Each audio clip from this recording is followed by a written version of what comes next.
வணக்கம் திண்டிவனம் மக்களே. இந்த இடம் எங்கன்னு பார்த்தீங்கன்னா நம்ம நெல்லிக்கோடம் பக்கத்தில் இருக்கிற உமாபதி ஸ்ட்ரீட் தான். இன்ஸ்டாகிராம் பேஜை பார்த்து கால் பண்ணியிருந்தாங்க.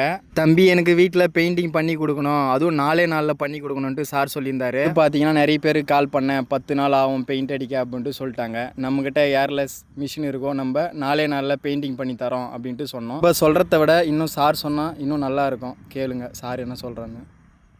வணக்கங்க, உமாபதியிலேருந்து பேசுகிறோம். நம்ம வெண்மணி ஆத்தூர்லேருந்து விமல்ராஜ் பெயிண்டர்கிட்ட கேட்டிருந்தேன். ஒரு 5 டேஸுக்குள்ளே பெயிண்ட் அடிச்சு கொடுப்பா, ரொம்ப அர்ஜென்ட்டுன்னு. அவர் அதுக்குள்ளே 4 நாள் முடிச்சு கொடுத்துட்டாரு. எனக்கு ரொம்ப சந்தோஷமாக இருக்குது. நீங்கள் வேணால் அவர் கான்டாக்ட் பண்ணுங்கள். Very good worker, super. வீட்டில் பார்த்தீங்கன்னா இந்த மாதிரி கிராக் இருக்கும். இந்த மாதிரி ஏர் கிராக் இருந்தால் யாரும் மிஷின் வச்சு எடுக்காதீங்க. ஏன் மிஷின் வச்சு எடுக்காதீங்கன்னு சொல்கிறேன்னா, சின்ன கிராக்கை மிஷின் வச்சு எடுக்கும்போது ரொம்ப பெருசாகிடும். அதனால் பெயிண்டர்ஸ் எல்லோரும் அந்த கிராக்கு மேலே ஒரு சின்ன தகடை வச்சு கீண்டிட்டு அதுக்கு மேலே கிராக் சீல் பாருங்கள்.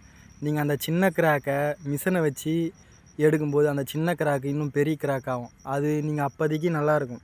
அது ஒரு 5 வருஷம் 6 வருஷம் போச்சுன்னா அந்த பழைய கிராக் அப்படியே தெரியும். அப்படி பண்ணாதீங்க. சின்ன தகடு வச்சு கீண்டிட்டு கிராக் வச்சிங்கன்னா இன்னும் நல்லாயிருக்கும்.